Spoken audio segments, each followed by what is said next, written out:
oh, this is, and I'm talking to some gals, for instance, who all they do is they show their lipstick cases or whatever on Instagram. But when you talk to them, I said, what are the issues you really care about? And these are college students who care about issues like the climate or education, and they really would love to be part of meeting audiences where they are with good information.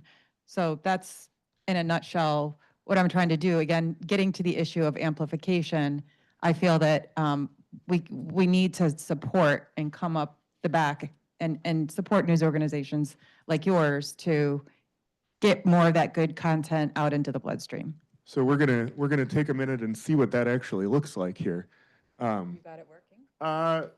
We're gonna play it, and I'm gonna beg for forgiveness here. There's a weird filter that's happening between the laptop and the projector that makes Heidi's face look very odd. So just go with, this is what she looks like. This is before I put on my makeup. There was no filter. There is no filter here. It's just a weird thing with the projector. So my apologies, but I think it's worth hearing how Heidi's taking a public news service story and turning that into some pretty cool social content. And let's see.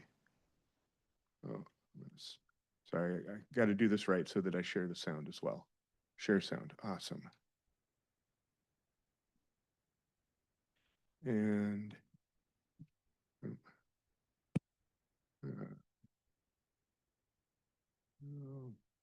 sorry, I'm trying to get the sound here while I was there.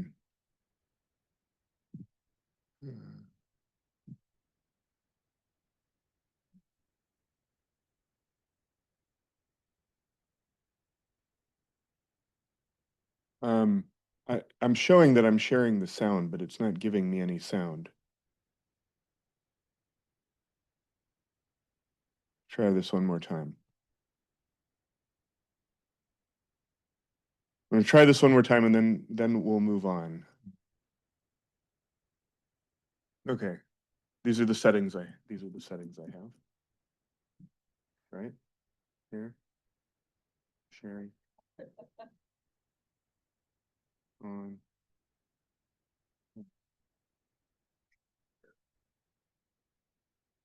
Oh, is it not? Okay, go ahead.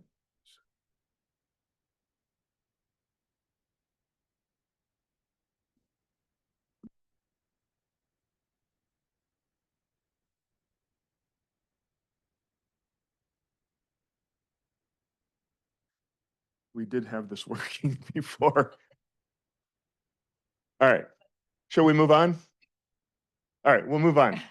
Go search for Heidi on Instagram, and you'll be able to see some really cool videos of Get Real News, taking full news stories, turning them into digestible social content. It's really neat, and we're really excited to be participants in it. It's been a really great way. Getting started. This is essentially, I'm doing a dance for some of the influencers we're going to be working with, as well as hopefully our donors or investors, to kind of say, okay, this is how we can just easily break down core issues, right? And it doesn't have to be this just in anymore, the news, because I think that's a trap. Like, we all move on, even though there's a huge issue happening right before us, and we should be just focused on that and not constantly moving. And so that's kind of like, I'm focused on education this week, for instance. If you go there, you'll see a lot of videos about education, because there's huge case before the Supreme Court. And I feel that a lot of people don't really understand what this case is about, and a lot of the content needs to just be broken down a little bit more basic. I'm seeing if they're actually going to get it or not. I was giving them one more. Right.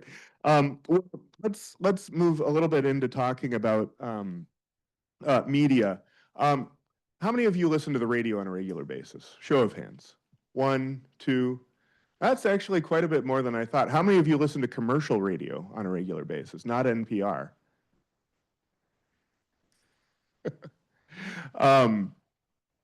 I only bring that up to demonstrate again how odd we are in this room. The latest Emerson stats show that even though it is in slow decline, still about 89% of the population is listening to the radio on a daily basis or a weekly basis. Even more so, people who are in cars. And of course, part of the reason that we all have odd consumption habits on the coast is that you have access to really good public transportation. It's not so much in a lot of other places in the country. And so even what we see is among Gen Z, when they get in the car, over 70% are listening to linear radio. But that said, people really are getting their news across platforms, getting their content across platforms. But then even people's definition of the news is still has a lot of variation within what people actually consider to be news. Is it news? Is it information? Is it just general awareness about what's happening in my community? What's what restaurant do I go to? What's happening? What's the events calendar? And so, David, coming back to you, you're overseeing all of the content at Civic Media, not just news. And you do have a real variety of programming, whether it's local sports, which I know Civic Media is very much trying to get into, whether it's music, or the news products, the talk, et cetera. How do you balance that so that people are still getting the news you want them to get, but are also getting the programming that keeps them listening? Yeah, so it's a balancing act, as you might imagine. I think I'm still somewhat new. I've been with Civic for about 9 months or so. So if you check us out, give us a little bit of wiggle room, because we're still figuring it out. But sort of dad jokes aside, I think roughly half of our terrestrial radio stations are music stations. So playing country music or playing adult contemporary or other types of music formats. And one of the things that we've been, and again, it's still in the early stages, but one of the things that we want to try to do is again, let me slip into sort of generalizations. If news and talk audiences generally are news junkies, people who want to stay informed, who like to eat their vegetables, we want to reach those people, and that's sort of the news we want people to sort of see, things that we think are going to be important. For say, the music-seeking audience, or what we sometimes call the non-news seeking audiences, we want to reach those folks too, not just with what we want them to know, but what we to induce them to be good citizens, to be informed citizenry, and to make informed choices. And so part of what we've been doing is through music stations, working in newscasts, working in other types of content like music content into our newsletters or social content, and embracing arts and culture, embracing sports, and trying to work in, because for myself, and I think for our organization, we have a fairly expansive view of what quote unquote news is, and being able to ultimately, we want people who that they're going to be happy about eating their vegetables, as opposed to just kale. We want to make sure that we're if they want peas, we're going to try to give them peas. We're going to try to work in other things as well, so that ultimately, we think that it helps us build audience. It helps us reach more people. It also informs them, and I think that it makes them a better citizens, better informed. We understand it. Someone once said to me, and I think it's probably very common in other places, that sports, other things, those are the places where people tend to live their lives through music or whatnot. And so we want to be there too, and give them things that they find valuable, whether it's a song or information about so-and-so that's playing nearby. Yeah, thanks. And so, Mary, public news services in sort of a similar realm in terms of we provide news content, but I often will say that we're the medicine that rides along with the sugar. Something other that makes us unique is being a news wire. So our real first audience is not the general public. Our first audience is the news directors, or the people who are doing the programmings at these local stations. Talk a little bit about what that station profile looks like, and how you think about what makes a public news service story compelling for, say, someone who's the station owner, who's also the janitor, who's also the on-air talent. Yeah, so local radio, most newsrooms are strapped, right? But radio news is definitely strapped. in rural parts of the country. You've got, not even rural, I mean, I don't think Ohio, I'm from Ohio, but I don't think it's completely rural. But, you've got, it's like you said, the station managers, the janitor, they're also going to the football games, and then they're trying to find stories to put on the news part of their website and to report, and they're just a one-man show or one-woman show. So they need things that are easily like rip and read, or they just need quick news.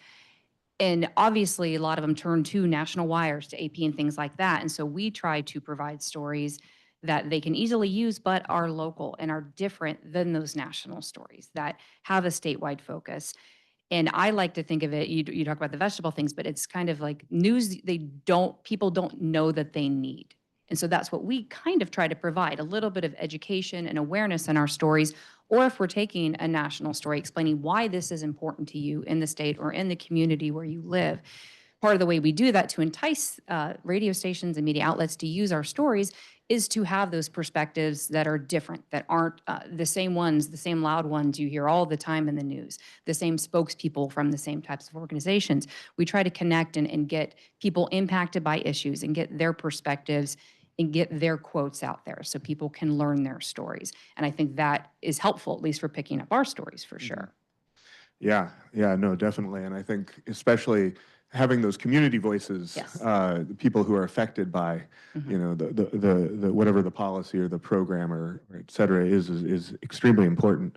Emily, as someone who's pitching local media, how are you working with people on the ground to create effective story pitches, talking about those people who are affected or the people who are really in the field doing the work, and room of communicators? What tips do you have for making that effective? First of all, I just really appreciate the P reference, the P's in kale, so thank you for that. So pitching really does need to be local. So if you're working on passing a bill, for example, through the state legislature in New Mexico, and you say that this is passing, and you send it to the Las Cruces Sun News, they're not going to run that piece unless they understand what this has to do with the readers of the Las Cruces Sun News. So, for example, we were working on this one bill. It was one line in like, I think it was over 70 pages, 70 or 700. I know that's a big difference, but a 700-page funding bill, and there was one line that allocated $50 million to wildlife crossings, which is a really big deal. But how do you get someone to cover that? So we pitched it to newspapers across New Mexico, but as it turns out that the New Mexico Fish and Wildlife Agency and the New Mexico Department of Transportation, they have these places called wildlife vehicle collision hotspots, where these are most likely to happen, and there happens to be one outside of Las Cruces on US 70. So when you pitch the Las Cruces Sun News, you explain that this would help people who are trying to go up or down US 70, and so that's a way to really make it local. The other thing, and this is where PNS really comes in to play, is that we can highlight local voices there. So when this funding bill passed the House and we really needed it to go to the Senate, we had already had people cover that it was introduced. We couldn't go back to these same reporters and say, oh, here's another movement on one bill moving out of hundreds. So we reached out to PNS, and we had a local Department of Transportation person and another person who had hit an elk and his car had been totaled tell this story. And we were able to shine daylight on the fact that it had passed out of the House and was moving to the Senate, which was really helpful for our cause. The other thing I will just say is that there are some issues that just resonate all over that Pew does work on. And, that includes suicide prevention, housing, tax budgets. I don't know if you guys can't tell, I'm not really a numbers person. And these things are often carried pretty easily. And PNS is used, we reach out to our partners at PNS a lot to pitch these stories. And in Kentucky, there was one, I want to make sure I get this right, I'm sorry. People who suffer from opioid use disorder. The the state was trying to, I think, put regulations on a type of medicine, and public news service helped to elevate these healthcare worker voices that would say what would happen if there was regulation put on these medications, and it did not pass. And so sort of as Mary was saying, we have newsrooms that are completely gutted and are run by bots. In Southern Oregon, this is happening. And so having wires and streaming services like, I don't know if streaming service is the right word, but PNS. Sure. It's just so important because it does get it out to the people who need to hear it at absolutely critical times. And Heidi, my last scripted question is for you, and then maybe we'll do some follow-ups.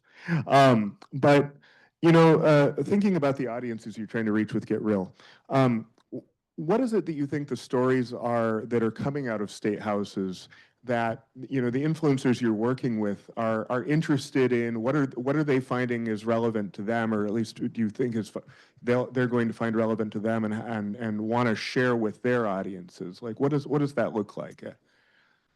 Some of it's experiential, and remember, we're at the very early stages of engaging with some. I'm asking you to speculate a little bit. Yeah, but, so I talked with a guy today who had on his Instagram, he had like 55,000 followers, and he was basically just plugging barbecue stuff. I was like, all right, what's this guy's jam? Turns out he's very civically minded and engaged, and is super jazzed about talking about small business policy and food safety. But I think globally, in terms of like how I would organize the coverage, I mean, it is all about the state houses. I think it's been like that actually for quite some time, but even more so now because, well, as much as we love having you here, we're not going to be doing stuff, right? Yeah. So a lot of the big shifts will be at the state level. And I think that's a huge, huge opportunity to take content from, for instance, public news service, and then humanize it, number one, and two, contextualize it for, hey, this is happening in Texas, maybe it's going to come to Georgia, Alabama, whatever. So really kind of blending the traditional values and principles of journalism and news, and building a bridge to where a lot of the content is now living. And it's a challenge because, look, I'm mid-career. I remember resenting having to even get on Facebook. And now everything is completely shifted. So we're just going to have to learn and use honest metrics, because what I'm also learning in this wild new world is that metrics can be kind of created to look better than they actually are in terms of like measuring, are we actually getting information out in front of the people who need to see it? And I'm like driving myself crazy about this, but every time I find a new metric, I'm pushing a little bit deeper just so that we're actually using hopefully the latest technologies to understand, like, when we do start publishing or when we do start pushing out actual influencer campaigns, are we moving the needle of awareness or not? And so getting back to your original question, I mean, it's a lot of this is around the states. Pick your issue, right? Whether it's taxes or labor laws or not tariffs, that's like a national issue, but guns, for instance, all of that's going to be coming out of the state level. And I think we're going to see huge differences too, don't you? In policies, I mean, it's going to be a contrast, a study in contrasts. Yeah, I think it's definitely going to be. I mean, obviously, there's going to be wide discrepancies, and I think something I'm really interested to see once you get up and running is how the sort of cadre of folks talk about what's happening in their different states differently, but then what are the things that they latch on to where it's like, no, oh, hey, this is happening everywhere. And the results are very different. How do we talk about what's happening in other places and relate it back to what might be happening in my state? I think that's a really interesting opportunity. Yeah, and really letting them kind of lead on what they're interested in. Like, this was without any prompting whatsoever. He said, I want to go talk to restaurant owners about tariffs. That sounds great. Yeah. You know, like that's a huge topic right now. Go talk to restaurant owners about tariffs. Yeah, no, and it's great that you're engaging sort of these non-traditional sort of messengers, let's call them, as to talk about that, because I think that's definitely right. Yeah, they're like your interns. Well, I did actually want to pick up, and this is a question for everyone, about talking about metrics. You know, when we're talking about public interest journalism, our time horizon is centuries almost, right? When we're talking about the progress of humanity and how we communicate and talk about that. But I'm curious, when you think about, you know, sort of how you want to measure the impact of the stories that you're telling, what are the, you know, maybe not necessarily what's effective, but what are the things that matter to you in terms of how you're thinking about engaging local audiences? Big philosophical question. Anybody can answer.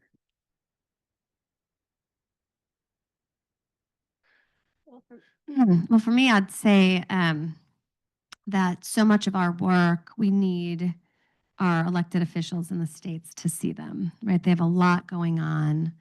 And we need them to see that there's support for the issues that we care about that are moving through these state legislatures. And so I would say that getting the news story is not the end of our story and what we do with it. And so we need to make sure that whoever our target audience is, whether it's, you know, a local rep or senator or the governor, sees it, and that's making sure that a good messenger takes that article that is written or run by our public news service colleagues, or hopefully soon civic media, and also Get Real News, making sure that they see it.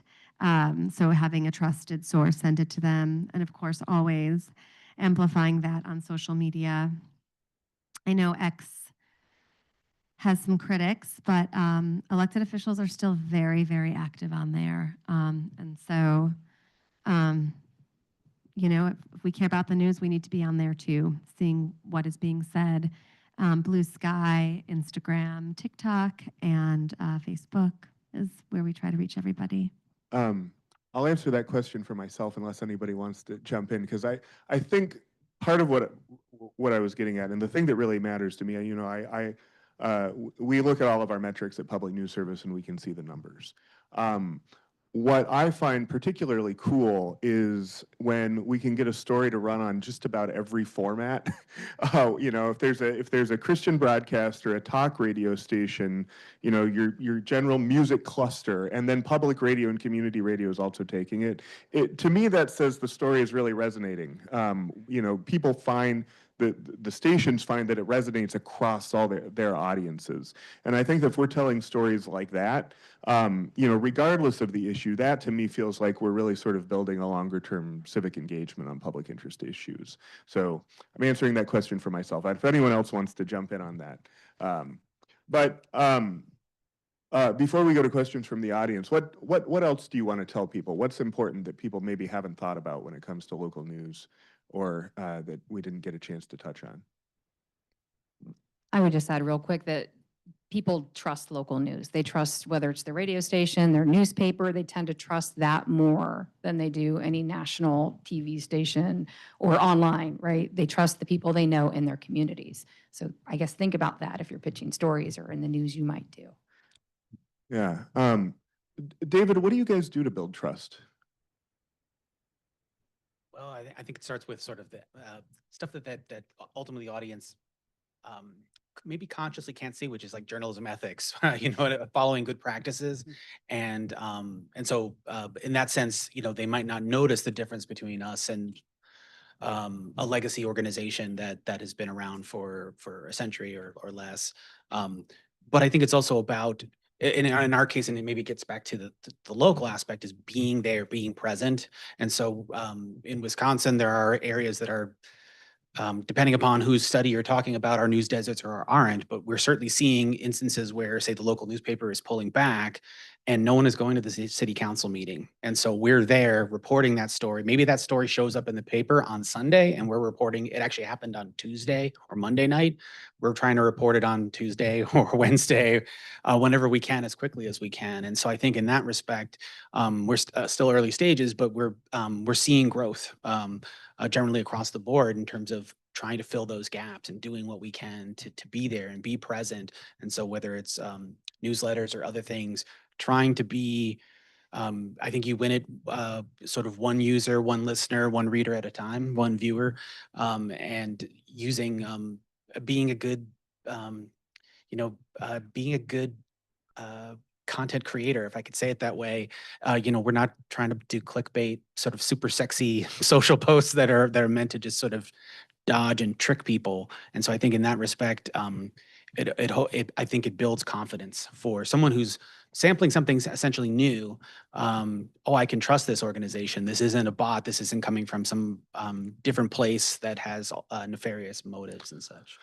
And one of the things that I think civic media is doing really well, or at least it was when, the last time I looked, is, even as you've come in and bought the local stations, you've really kept a lot of local voices, right? The trusted voices within the community who are really keyed into what's happening in those communities. And maybe just as a quick follow-up, how do you think about sort of we talked about this a little bit, but like, with the balance between the different types of programming, but in terms of just the different information, what is that sort of base level information that people want that builds trust? That's a hard question. I think on some level, let me take one swing at it, and if you need to prompt me again, go ahead. But I think certainly on one level, the local aspect of it, or if the program is about sports, then that's sort of built into the DNA. There might be an existing audience if we've purchased the station and it's come on board, and so there's a continuity there. Certainly, for some of our statewide programming that goes across all of our 25 or close to it, or some variation of it, politics, local politics. And so while there might be some talk of what's happening nationally, we're trying to always focus on what does this mean for the state? What does this mean for this region? What does it mean for the local community? And so, we try to, I'm sorry for the kind of the cliche, but a movie reference too. If folks are familiar with Moneyball, the movie or the book, if we try to act like the Yankees in here, we're going to lose to the Yankees out there. We're not trying to be CNN or anyone else. Let them do their thing. This is our neck of the woods, and whether it's the city or the region or the state, that's the places that we can have the most impact, where we have the most expertise. That's where we have the greatest reach. And so I think keeping that in mind, because there's obviously a lot of other things happening more broadly that could generate page views, could generate time spent listening, what have you, and whatever the metric is. We're like, let's do the right thing. Let's do what we do. Great, thank you. Anyone else final thoughts on building trust, on reaching audiences? Go, yeah. I have all these fever dreams of like what could be, right? If we can build this bridge with social. And I felt, being a journalist before I left, that it would be very helpful to actually kind of take this one page from creators. If you notice, like a lot of them will throw things up behind them and point to the evidence. And I do think, since there's such a lack of trust right now, certainly there's a big disparity between local and national media, but just in general, to be transparent about how we do what we do. Because I, honest to God, don't think a lot of the people who harass journalists online have any clue how we do our jobs, and all of the safety mechanisms and the vetting and the legal kind of part of it, and the standards team have their way with these big stories. And I just think it would be a real service to allow journalists of course, it would have to be in a quick fashion, right? That doesn't bore people, but like to just like tick off, what does a journalist actually do in the course of reporting story, and take people through the story with you. And then I realized that there was this whole research study that gave me all the answers to the question that I was seeking, or whatever, just to tell the story a little bit more about how you came to this conclusion and publish this information, and they know they can trust it, therefore. It's actually Pew Research, right, that says what's the number one thing people want from journalists is to know where they're coming from and how they got there. Yeah. So, yeah. Yeah, because we're not going to convince anybody like, hey, I'm trustworthy. It's show them for themselves, like how you got that information. Of course, you can trust individuals and everybody has their own following, but that's how we make it more inclusive. Mm-hmm. Absolutely. I think that's a great way to, that's a great segment to end on. What questions do you have for us? Do you have anything burning that you all have wanted to ask over the last hour? Anyone, anything? Yeah, go ahead, Hero. My question was going back to talking about metrics. Could you explain what you mean by honest metrics? Because I've also, when I oversee our social media, I know things can be inflated and that's been a constant critique about it. But like, how are you verifying what is considered like an honest, genuine result then? And like, how do you determine if you're moving the needle in your conversations? Like, what's that metric you're looking at? You're really drilling down into my business plan now, but so if you're familiar with social media, obviously metrics like impressions is one thing, right?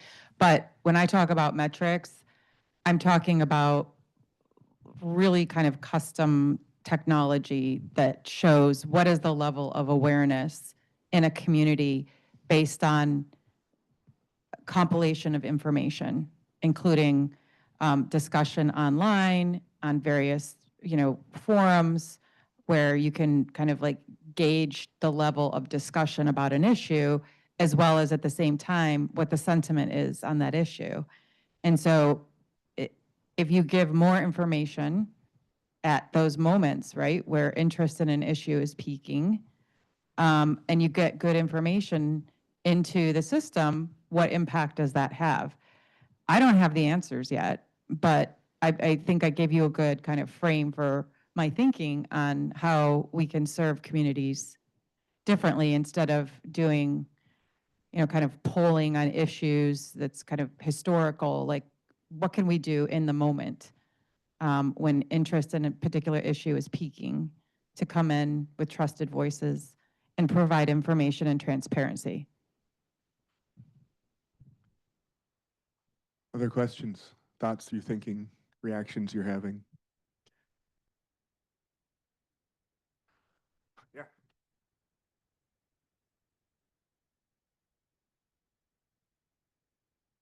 Thank you. I also have a question for Heidi. My name's Laura, and I work for a small nonprofit called Equimundo, and we do work on healthy masculinity and engaging men in gender equality and social justice. And I'm really interested in the work that you do engaging with content creators. We're trying to do similar things across different platforms, streamers, TikTok, like all different platforms. I'd love to hear more about your process or strategy for pitching influencers in who like their main thing is vastly different. How do you approach that? Well, I would love to talk to you about that, because these are exactly the type of streams of talent that we need to start cultivating more. Right now, I have a contract with an influencer agency, and I vet people based on various, just where do you live? Where are you going to have organic reach into your own community based on where you live? And that's kind of like the only metric that I'm using right now, just to see, what is the level of interest out there? Who's going to come to my door and want to do this and be excited about it?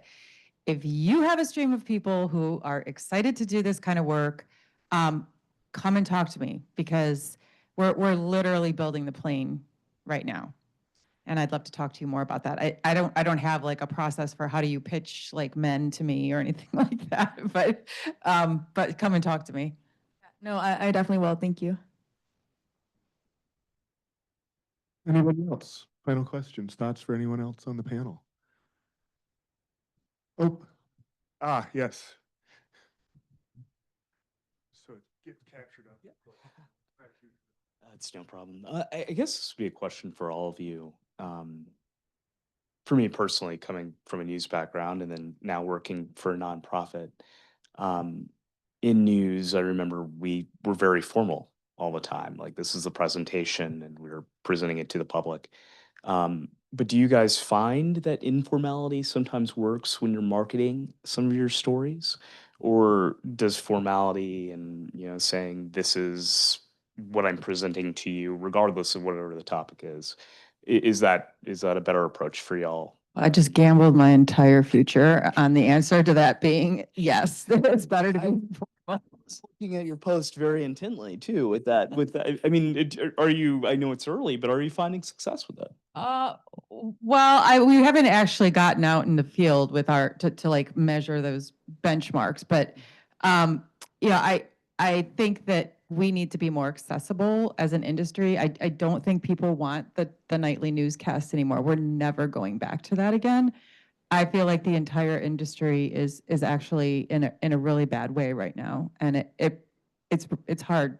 It's hard to watch because this has been my whole life, my whole everything that I've dedicated myself to, and I'm trying to salvage that and build back. Am I going to say build back better? Yeah, I just said it.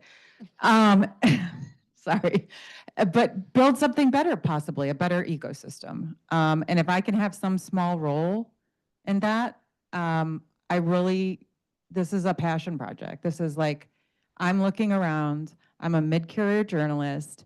I feel like I can see clearly what the big problem is with information, with our information ecosystem. And it very much is on the delivery side because I've been inside newsrooms for more than 25 years, and I've seen it happen in real time. I've stood at the crossroads waiting for us to catch up with the innovation and watching disinformation run us over and back up the truck. So yeah, I felt like we need to take that risk and see if we can merge these two worlds of where are we going, especially for the younger generation. Like people ask me, who are you trying to reach? I mean, I'd love to reach everyone, but realistically, it's the younger folks who are on these all other channels and just like quick scrolling and like how do we get them good information and get them to be omnivores and like shepherd them back to these credible sources and make it exciting. I mean, maybe not exciting, but at least interesting.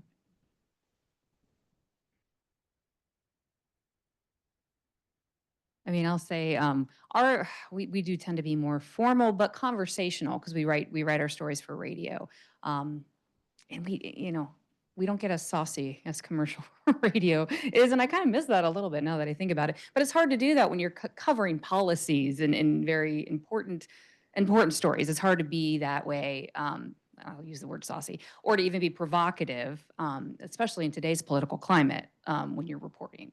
Like we've had discussions recently in our newsroom about provocative language and being careful, just trying to report the facts. So I would say like we tend to just kind of report the facts, but I will say our content that we send out that goes to newsrooms, they can reshape it, right, if they want. Like our content's available to use. You can use the sound bites, you can use the wraps. If you want to rewrite things, that's okay. But it's a great question and something we're thinking because younger generations definitely approach news different, and they very well could look at our stuff and be like, what? No, but I think it works together. That's the thing. I think it's Yeah. like when you talk about ecosystem, Mhm.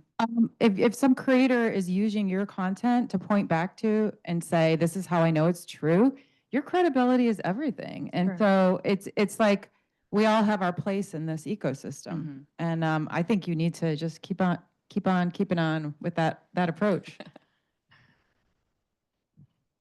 I feel like I'm hijacking or restating what you're saying, but I mean, I think it's authenticity.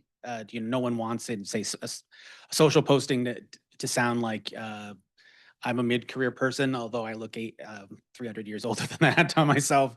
No one wants to see me pretending that I'm something that I'm not. But I think one of the things that we do try to do, and I think we're again very much working on is, and another another kind of painful visual that I am sort of conjuring is thinking about content sort of like a slaughterhouse, that there is a story and then we use all parts of the animal, to try to reach people, so that there's we have vegetables too. I already covered that, but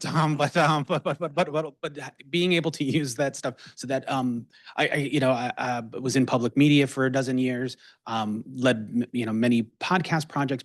Projects can't just be one thing; they have to be omnivorous. They have to reach different people, and so it's a podcast series has to be a podcast. It has to be a series of web articles. It has to have newsletters. It has to have social postings, and you can use different techniques and tools to be to try to deliver that to people, and ultimately, I think that's how that. And as long as you're being authentic, then I think you're golden.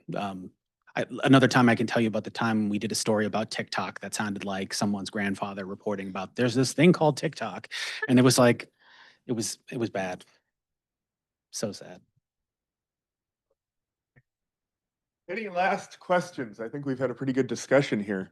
All right, well, there is drinks, there's food, there's plenty. Load up, have more discussion out in the hallway. I want to thank our panelists. Thank you, Emily. Thank you, Heidi. Thank you, David. Thank you, Mary.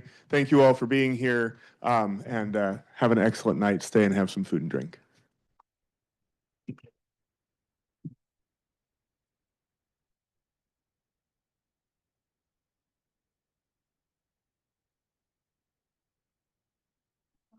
Good job.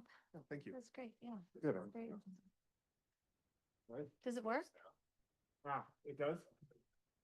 Okay. Did it work?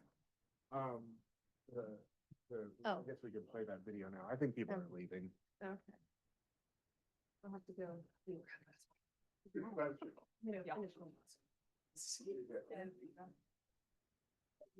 On stage with good light.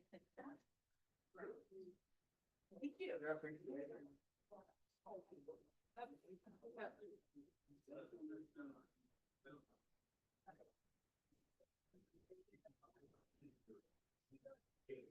Oh, yeah. This is the article. I thought so. Right. Yeah,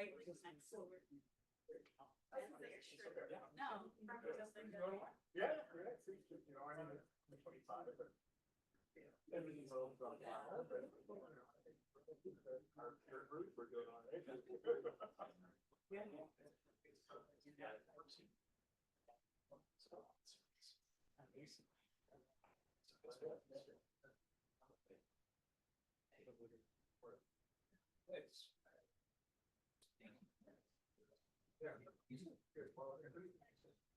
One, I think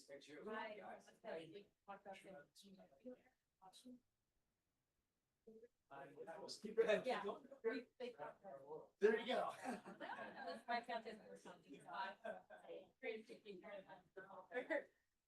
All these that's where there's actually another company called Civic.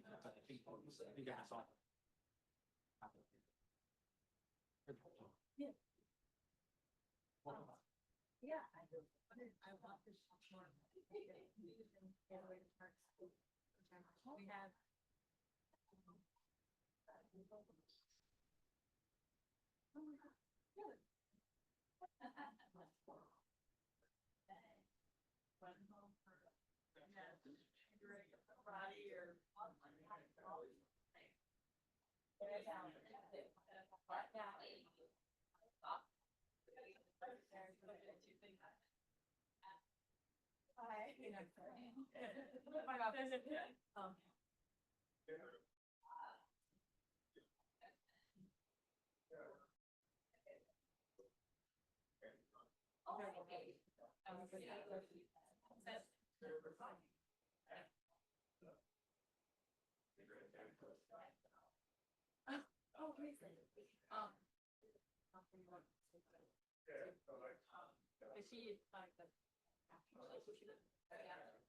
Yeah.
I don't know, like